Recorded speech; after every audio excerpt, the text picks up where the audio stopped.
Okремна увага положена на пошвидшане закончenje i kopanja i otrimовanja Jarkoh u Valaloh. Mesna zajednica Bikizdol svoju obovjazku uspolnjela.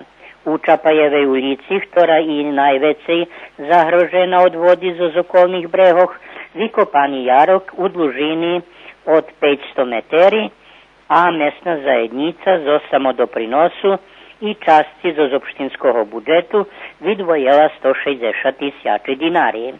Čiscenje Jarkov u drugih ulicah u Bikiću, gdje za teraz njet vekšej potrebi, bude predlužene narok, jak potolkoval predsidatelj Sovitu mesne zajednici Dejan Bobalj. A zošidu i vist kaže na jutre po skorejšej dohvarki ministrov nukašnjih robotov Srbiji i Horvatskej ruša perši hajziban zo s migrantami za Slavonski Brod u Hrvatskej.